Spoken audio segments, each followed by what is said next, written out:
this is what the in-demand signature speech methodology is based on. Your audience sits down and you need to get their attention. You need to get them to put their phone down. If they hear it beep, if they hear it vibrate, we want them to ignore it. So you have an opening, and your opening is designed to get the audience to lean into you.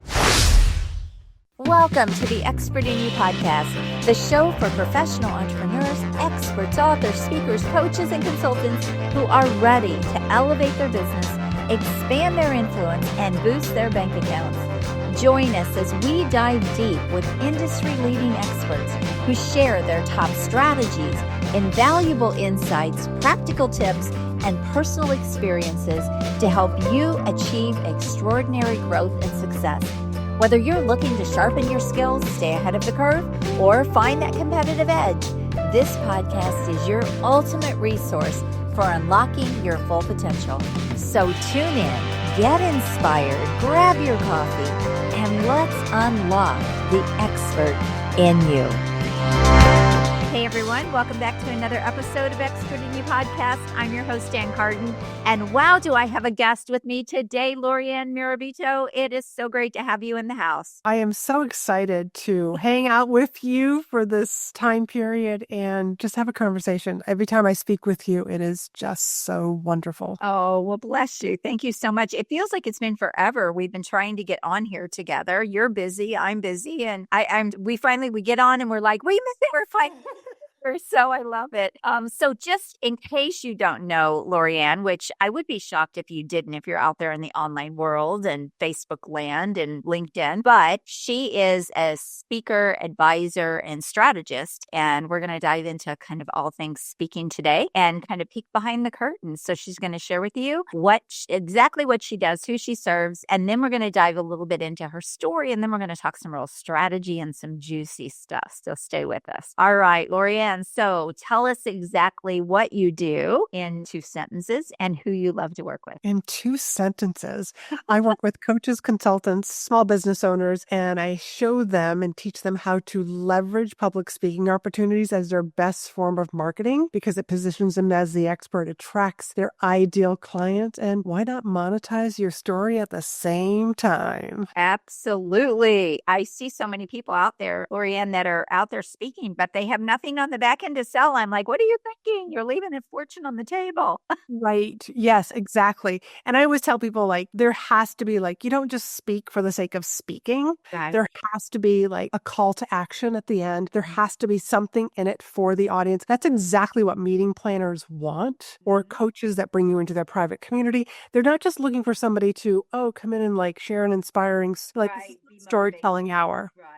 This is, I need you to help me move my people forward. Yes. Yeah. They're really looking for content-rich speakers these days and not motivational. I think the day of motivational speakers are a little bit irrelevant at this point. Now, that doesn't mean you can't have a motivational story or an inspiring story, but then, yes, how is that going to help the audience, right? Or the people? Yes. It has to blend together. Yeah. So we will get into all of that. You see, you can already hear what an expert she is, and we'll get into all of that. But what I would love to do is have you just share your story. What brought you into the space of working with the people you do, helping them in the way that you do? I know you have a really great story. Thank you. I am actually a reformed, painful HR girl who accidentally said yes to a speaking opportunity. My head went like this, and inside I was like, what are you doing? You are not a speaker. And that actually was the first step into me going into the professional world of speaking and speaking on leadership and corporate engagement. And from there, I was hopping on and off airplanes and working at private events, working closely with small companies, kind of like Johnson & Johnson. And then one day I got a text message that said, Laurie-Ann, do you write speeches for people? The answer was no, but because it was somebody that I knew, she had been in my audience a couple of times, had won a coaching session with me. I agreed to help her. And she had a business that she was failing at. And her husband said, you can't keep doing this when you retire. So this business was going to become her retirement gig. I helped her get booked. I helped her write and deliver an amazing presentation. Then I was like, teach you how to leverage it afterwards. She knocked it out of the park. 33% of the audience signed on with her to become private clients. Oh and my gosh, another that's 30, and another 30% actually signed on to get onto her email list, which just means that they were potential clients for later on down the road. She was a stylist, a personal stylist, and she knocked it out of the park. And that made me wonder, just like all of us entrepreneurs, I wonder if anybody else would like to know what I know. And that's what brought me into the online world almost about 8 years ago. Aren't we so blessed to have this too? I mean, even just the fact that you're in California, I'm in Missouri. I was in California for years. I think we had that discussion, but just the fact that we can get on here and talk business and strategy and meet and just hang out and have a good time, but share massive value. I mean, does it get any better? Does it? I love it because geography is not a variable anymore. Even for some of my private clients who never thought that they could even fall in love with virtual speaking, have fallen in love with virtual speaking because they could live in England, speak there in the morning, and then later in the afternoon, speak for an event that's in Washington or California. And it's all in a day's work. And they get to actually impact so many people because there's a way to feel your audience even when you're on Zoom. Absolutely, 100%. And I think a lot of people downplay Zoom like it's not as important, but I've been in this online world for a lot of years and I know the impact's been over 1 million and I wouldn't have probably done that from a stage. Now I have spoken on it for 40 years, but when you're talking about the time and the travel and all the things that it takes, you can just impact so many more people if you are. I love doing both. I still love speaking on stages and I love speaking virtually. And I personally think that is the best of both worlds when you can do both. And a lot of people try to only do one or the other, but I think doing both is such a great win. I think actually, if you can learn how to speak virtually because you've probably got, 2.5 feet that you're playing with, and then you go to on a stage where you've probably got 8 to 10 feet. Oh, yeah. That you're playing with. I actually tell clients, like if you learn this first and then you go get on a real stage where you're in person, I mean, you're just going to feel so much different versus I'm so used to being on an in-person stage and now I have to sit really still. That's a really good point. I hadn't thought about that because I actually started on live stages before I ever came online and did it virtually. But the one thing I will tell you is I noticed when I got very active online and I had my podcast and I was on podcast and I was running virtual events and all those kinds of things. When I got on a live stage again, it was so much easier and natural and fun and less nervousness and all of the things. It's like this just prepared me in such a big way to really just go out and just have a blast speaking and worrying about it, right? They're two different skill sets. Yes. And as speakers, we have to learn both.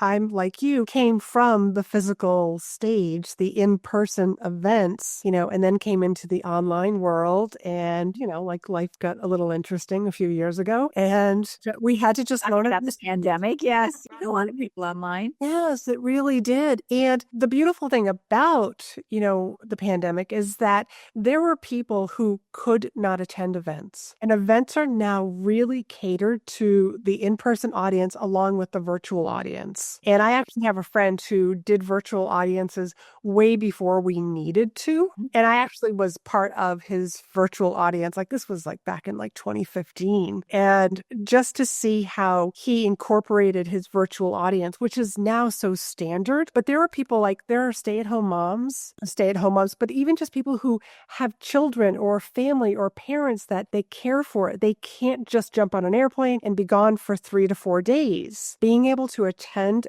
in the virtual audience is priceless, has actually increased the number of people attending conferences. Yes, absolutely. And if we talk about monetizing, you mentioned monetizing in there, and you and we do a lot of that same thing, right? I help my clients do the same thing, and you do as well. One of the things that I really see in the virtual space where you go and speak on a live stage, you've got the travel time, you've got, if you're staying over, if you're not in your local market or whatever, you've got all of that time that's kind of away from your business. And then you're spending that time speaking, and then you're traveling back, and whether that's a flight or that's driving or whatever it is, it doesn't matter. Even if it's local, it can be a whole day. So you're actually going to be my third podcast, and I've had client calls. Like, where else can you really do that? And if I wanted to fire up a virtual event this evening, I certainly could do that. And it's such a leveraged way to monetize speaking. And that's what I love about it so much. It's just you're leveraging your time, you're really honing your attention, and it can turn into so much more. And I am constantly saying to people, speaking needs to be redefined and stages needs to be redefined. Your podcast, my podcast,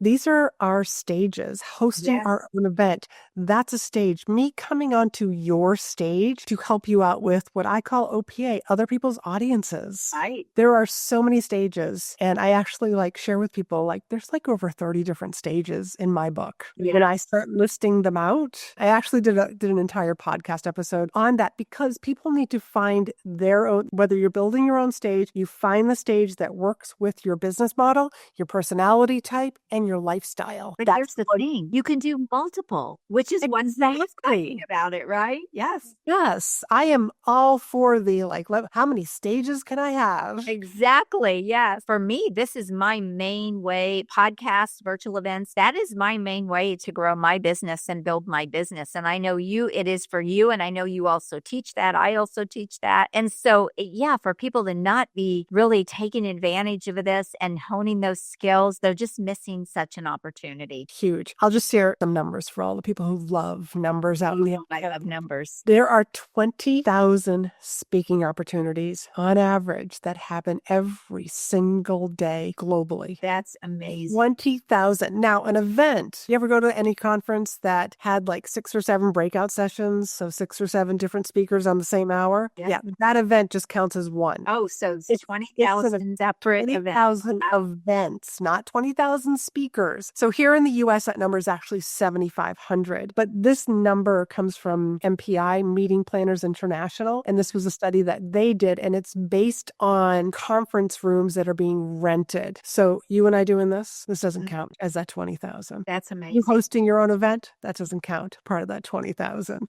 So I just want people to understand there are so many opportunities, because people say, well, I can't find any events. They are right under your nose. You just need to know where to look. All right. So give some tips there, Laurie-Ann. I know this is part of what you help people do. Give some tips on how people can find speaking engagements if they're maybe just stepping into this, or they want to ramp it up. They're already doing it, but maybe they're not doing it on a big enough scale to grow. So I tell people to start with your warm market and then expand to your cold market. So your warm market is who already knows you. Start making a list of all the Facebook groups that you're in that bring in speakers, the different podcasts that you listen to on a regular basis, any professional trade or associations that you're a member of, your chambers.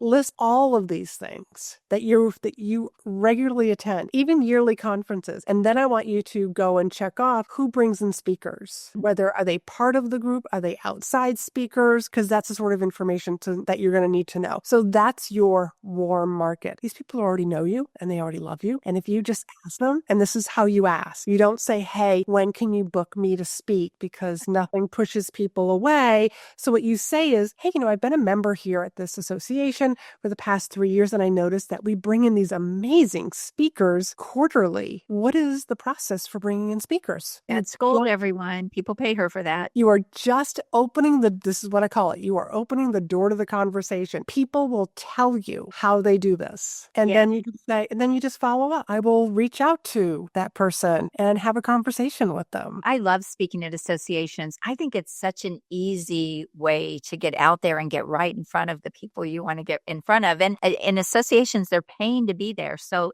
you have a higher quality audience. And so if you bring the right talk and you have that call to action at the end, it can be, I've had amazing success from just associations alone. And it's one of the things I teach my clients, get out there to associations. It's so easy. They're looking for speakers. They are looking. They need speakers. There are 250,000 associations here in the U.S. 250,000. There's an association for everything. You know, when you go to the circus or you go to the fair and there's that person who blows up those long, skinny balloons and they twist and turn it into an animal and hand it to a very excited young child. Yeah, there's an association for that.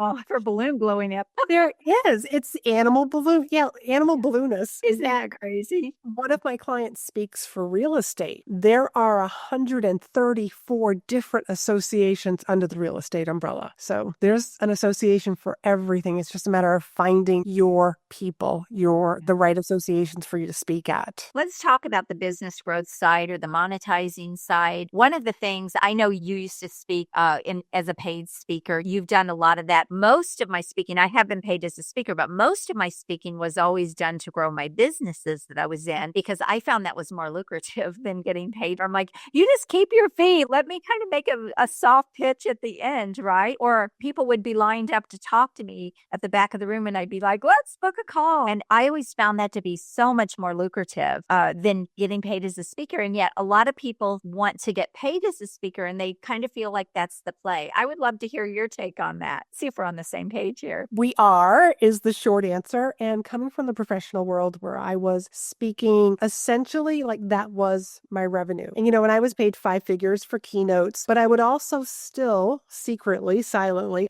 get clients, executive clients on the back end. But I really do believe that you will get paid more if you don't get paid up front, if you just wait till the back end with clients. And you're right. If you offer people like, you don't have to pay me, I am like, let me just give a soft pitch at the end. I'm going to give great value. And there's a way to softly seed what you do throughout your presentation so that people are like ready to raise their hands. And here's the thing about everybody that's in your audience. And I know that you're going to agree with this, Ann. The people that are in your audience, they already said a micro yes to coming to your event, to coming into your room. They don't even have to know you. They are already interested in the title or the topic that you speak on. They have the problem or they predict they're going to have the problem that you solve. So they want to sit in the audience. That's a micro yes. And then throughout the presentation, you are basically showcasing your business, your expertise. What happens is the right people are going to move forward and say, I need to know you. I need to get on your email list. I need to book a call.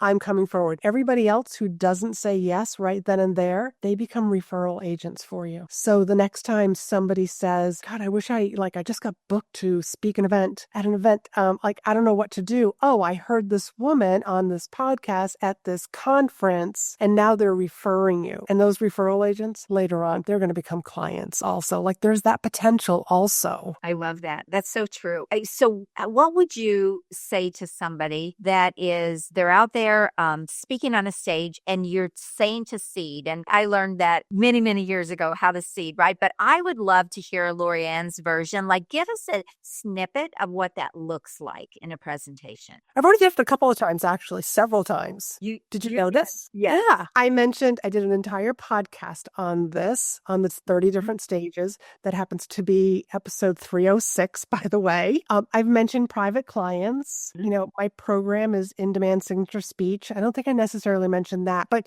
you use these things in conversation. Yes. And what happens, because this is what I want with all of my students from in-demand signature speech, is that I want your audience to sit back and say, oh, Ann's not just this keynote speech. Oh, she's an author. Oh, she's got a magazine. Like I want them to know all of these things about you so that now they're picking up their phone, they're on your website, and it's just like, oh my God, I have to book a call. She's going to solve my problem. So the more that you seed and the more often you seed, the easier it is to seed. Yes. It becomes so conversational. Very natural. But it's very awkward for people at first, but it doesn't have to be. It's just about practice.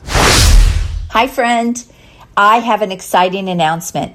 I hope you're enjoying this episode of Expert in You podcast, but I have to ask you, have you checked out the latest issue of Expert in You magazine yet?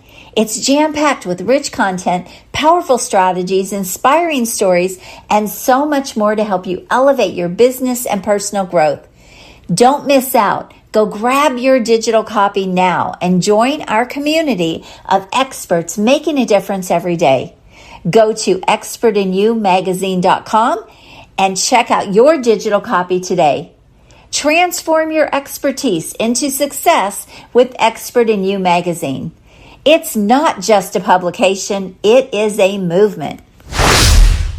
I love to see client stories into things too. And I know, I know you do that as well, but it naturally flows. It's like, oh my gosh, like I remember this one client I had and you're telling the story, right? But what are you're really doing? That is exactly what you're doing. You're seeding and you're getting people to go, oh, that's where that person was. Oh, and this is what happened. And so client stories can be a really great way too, to get people to want to buy in or talk to you about your services as well. You do And that. there's another benefit to those stories. It's not just seeding. I mean, your audience gets to see themselves in your client's story, like the client I mentioned earlier, the stylist, like closing 30% of the audience. But you can use stories very strategically to help overcome the objections that people are thinking, that they believe, or that they're not even aware of. There's a story that I talk about a client. Her name is Kim, and she was a busy mom, home organizer, scared to death of speaking. Actually, that's why she left corporate, because they were going to make her speak at meetings. Busy mom of twins. That story checks the box of busy moms, afraid of speaking, and I'm starting my own business, and it was a search, home organizing. It's not even coaching, it's home organizing. So that lets my people that are in my audience just see themselves well, I'm not a home organizer, but I do something similar. I'm a stylist, I'm an accountant, maybe this could work. Selling a product or Yes. Yes. So that's the other thing about your stories is they should be designed to strategically help your audience overcome the objection. So now there's nobody raising their hand saying, yeah, but I'm a busy mom. How much time is this really going to take? I think it's different. Yes, I'm different. I'm afraid of speaking. It's different. Nothing. So a good story will help overcome all of that. As a matter of fact, I had a gentleman, I gave a speech and he booked a call with me. And this is what he said to me, because I was running in-demand signature speech. He said, Laurie-Ann, I don't know what you did up there. I don't have the money to join your program and I'm on a call with you. I want to know how you did that. So we set a goal together. I was just well, what are you doing right now for income? He said, I'm an Uber driver. I said, well, maybe you ought to set yourself a goal for $500 tonight. Did. And then 2 days later, I got a Stripe notification that he had joined the program and he had made a deposit. Yeah, that's awesome. I really believe where there's a will, there's a way. If you want something bad enough, you'll find a way. We can all go pick up a job or go do something to make money. And I had somebody one time, Laurie-Ann, that was going to sell her car to work with me. Now, I'm not saying what I was charging for what she was buying, this was many years ago, didn't need for her to sell her car, but she had racked up a lot of debt and she was just in this situation. And she said, I just really know you're going to help me and I am willing to sell my car. Well, she didn't have to, thank goodness, because we got her fast results. But that just goes to show that when you are committed to really making something happen, you can financially. I think a lot of people tell themselves the story, I don't have the money, it's the story you're telling yourself, right? But is that really true? Yeah, and that which you put weight on will make you wait. That's so good. I've heard some really good quotes today. I need to be writing them all down. I told my last podcast guest I'm stealing that, or actually I was on her podcast. I said, I'm stealing that one, but no, that's good. Say that one more time. That which you put weight on, WEIGHT, will make you wait. WAIT. So if you put weight on, I don't have the money, I'll do it, I'm going to do it later. Wait till I have the income. Here's a good one. And you've heard this one before. I'll wait to hire you when I sign on a few clients. Yes, I've had people say, I'll hire you, Laurie-Ann, when somebody books me for a paid speaking event. I'm like, so you want a meeting planner to invest in you, but you're not willing to invest in yourself. That's right. So I got something fun that I'd like to share. I want to ask you one of your funniest speaking stories too, but go ahead. Right. Okay. And I think I got a couple of answers for that one. I'm full of funny moments. I want to share with your audience, what makes a really great speech and the psychology of your audience. And so this is what the in-demand signature speech methodology is based on. Your audience sits down and you need to get their attention. You need to get them to put their phone down. If they hear it beep, if they hear it vibrate, great. We want them to ignore it. So you have an opening, and your opening is designed to get the audience to lean into you. But here's what happens after your opening. Your audience naturally leans back and they cross their arms and they're thinking, but why should I listen to you? And that's where we insert your authority section. It's very conversational. It's not, a stuffy LinkedIn bio, it's conversational. In the beginning, when you asked me to introduce myself, I said, I've worked with a small company called Johnson & Johnson. And most people know of Johnson & Johnson, they know it's not really a small company. It's a Fortune 100, yes. But it shares that these are the sort of clients, the corporations that I've worked with. And then you're going to go into 3 great tips. And you're going to defend each of those tips and give people enough information or an analogy or a case study or a statistic, some research that's done about each of these tips. And then you're going to have your call to action. And then you close. And your close is designed to put a beautiful bow on your presentation that just draws people in. So using that methodology, you're going to have a captivating speech, a compelling speech, but most importantly, a converting speech. That's where you also seed stuff in. And that conversion may be clients, or it can also be other events, or both. Right. Because I always say the 3 C's lead to the 3 R's. You want compelling, captivating, converting, and so that you get your audience raving about you, remembering you, and most importantly, referring you. So that is your method that you take people through. Yes. And how can people work with you, Laurie-Ann? They can, I would head on over to my website, which is speakandstandout.com, and you can go over to the programs, and there's in-demand signature speech, INDSS, and you can get on the wait list. I'm actually going to be running it again this fall. Okay, awesome. Now, I didn't mean to wrap this up yet because best story, but I did want to, while you were talking about that, I wanted to give people an opportunity to go and check out your programs and the things that you do. But let's talk about funny moments. I'll share one of mine with you. It's still one I talk about, but let's hear yours. So here's a funny moment, and I don't think I've ever shared this on a podcast. This was years and years ago, and I love to speak at Rotaries. Rotaries are filled with business owners, and this was a small local Rotary, but it was a great opportunity for me to do some networking. And it was in the winter, and this has never happened to me before. I've worn these pants before, and I'm in this car that had heated seats. Okay, so I don't know if this happened on my way to the event or on my way home. I want to believe it happened on my way home. When I got home and I took my pants off, I was like, oh, there's a hole in the back in the most inappropriate place. But it was It happened when you went home. I want to believe that it happened when I We don't know. Nobody said anything, so that's why I'm going with that. But it was, But he probably would have been gracious enough to tell you. I really think somebody would have, especially a couple of the ladies who already knew me.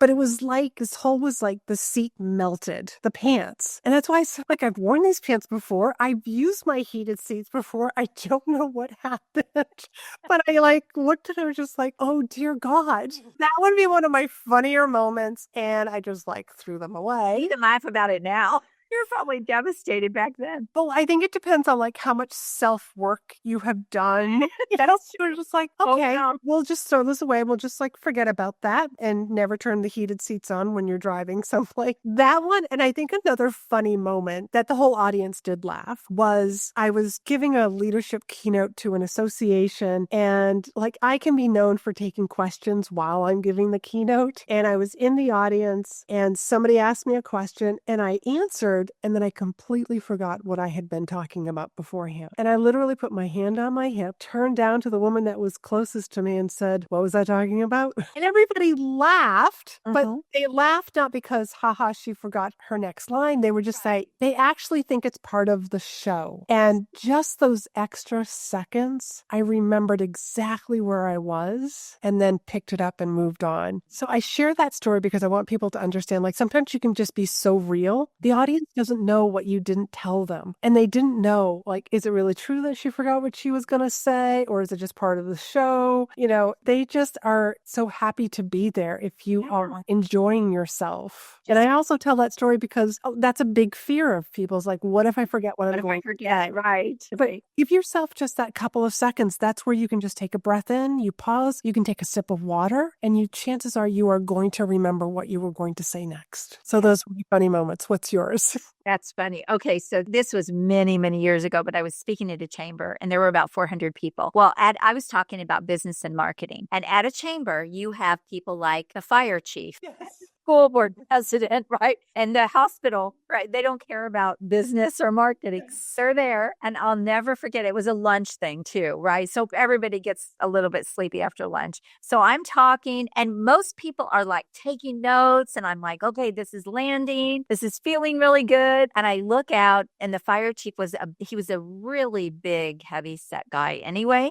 And he's leaned back in his chair and his arms are crossed and he's sound asleep snoring. And I looked at him and I almost, for a moment, I literally laughed. I kind of snickered and then I just kept going. But I'll never forget that. I didn't call him out. I didn't say, I've never had anyone fall asleep in my box before. That would have been bad. But I'll never forget it. And it's a story. It's just a funny story I tell. But yeah, it's so crazy. But it didn't matter because the people in the room that cared about what I was saying, they were fervently taking notes, right? They were like hanging on to every word. And those were the people I was in there for. And to my point, that is going to happen in different audiences or mixed audiences. The people where your message needs to land, they will get it. They will grab onto it. And the rest of the people, it really just doesn't matter. And you have to kind of get over that. Exactly. Your message, your speaking style is not meant for everybody. That's right. You also just never know when they're going to need that message. Like the people who, maybe they were just kind of like, dun, dun, dun, like while you were talking, but you just never know where they're going to be in 6 months. That they're going to be like, I remember that blonde woman. What was her name? Ann. I remember taking notes at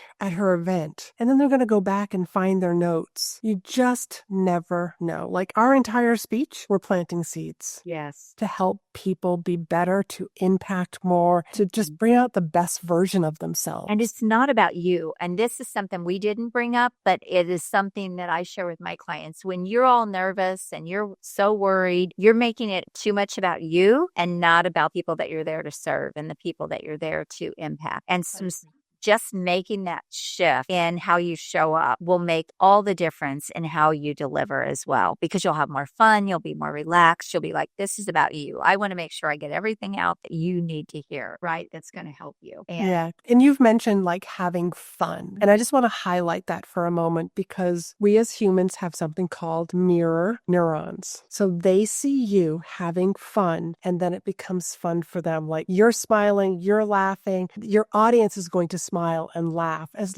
be fully present. Quit worrying about what you're going to say in the future. Quit worrying about the flub up, the ums that you've already said in the past. Just be fully present. Have a great time because that poor audience, like everybody has sat through boring speeches. Just be different. That's so true.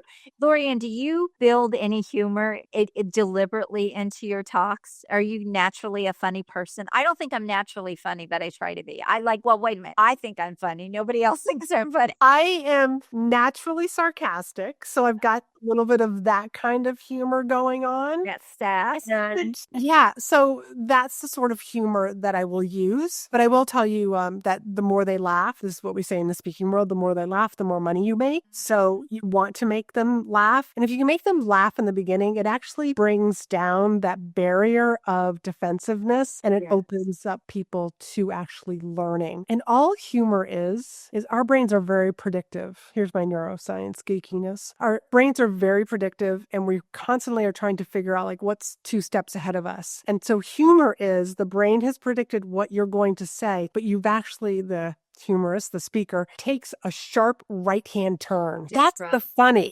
I was not expecting that. Yeah, it's a disruptor for sure. Yes. That's why a lot of people throw cuss words out there. The shock factor and to disrupt. And it's not my style, but a lot of people do that, right? Because they want to break that moment and they want to get people hanging on to their words again. So there's a lot of tricks and things. Yeah, there's lots of different ways. Just figure out what your own speaking style is going to be. And be authentic to yourself. That's like one of the first things I decide with clients and inside the students inside In Demand Signature Speech is like, you have to decide what kind of a speaker you're going to be. And I actually make them come up with 3 words or 3 short phrases. So now all the stories, all the facts, everything has to go through this lens. Is this in alignment with the kind of speaker you want to be? So good. Because if you want to be funny, you can't tell too many serious stories. I'm a mix, I think. A little bit of humor, but then I have to get my stuff out there, right? I have to teach it, but like I kind of teach. So I'm kind of naturally a teacher in that way. So I have to be careful not to be too teachy and boring.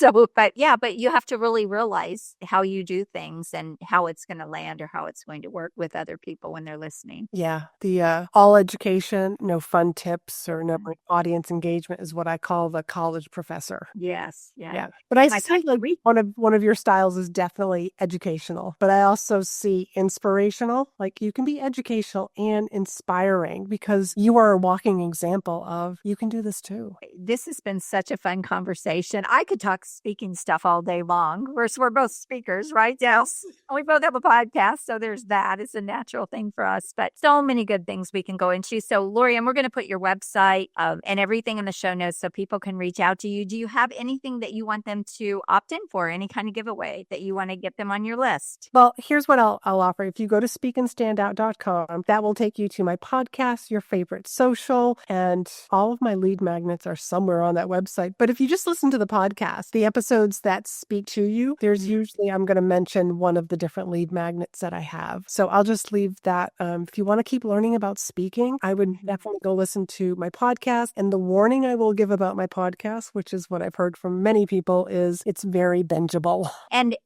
for most people, speaking is a skill that it really is one of the highest paid skills you can have. When you learn, it will impact so many different areas of your life. In my keynote, I open with Warren Buffett said that if you learn public speaking skills, you'll increase your value by 50%.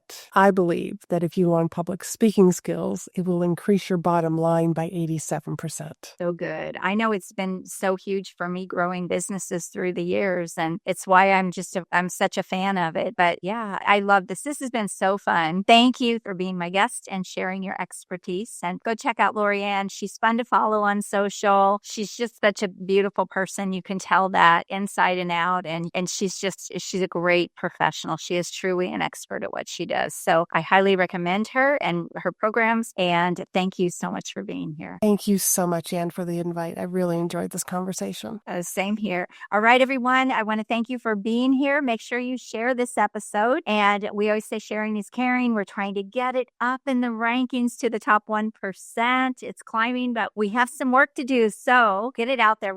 I really want these experts out there. The world is in need of experts. I just want to say that. Good experts. Good experts. Real experts. Yes. The world is in need of them. So please share this. Make sure you subscribe to the show. And until next time, God bless you and go rock your business. Bye, everyone.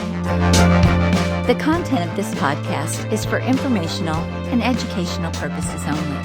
Although I share strategies, ideas, and success stories based on real experiences, results are never guaranteed.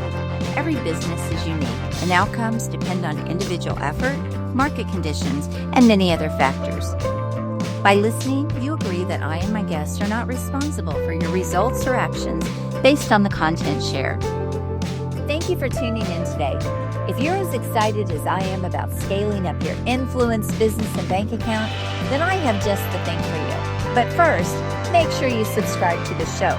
Second, make sure you share it with someone you care about because sharing is caring. And third, head on over to join me in my next free virtual exclusive workshop where we'll explore proven strategies to boost your business and maximize your potential. Look, it doesn't matter if you're just starting out or if you're looking to take your business to the next level, my workshops are designed for you. So head on over to expertinyouworkshop.com to reserve your spot and get ready to transform your expertise into extraordinary success. I'm looking forward to seeing you there and helping you achieve incredible growth. Until next time, make sure you're always seeking the expert in you, and God bless. Have an amazing day.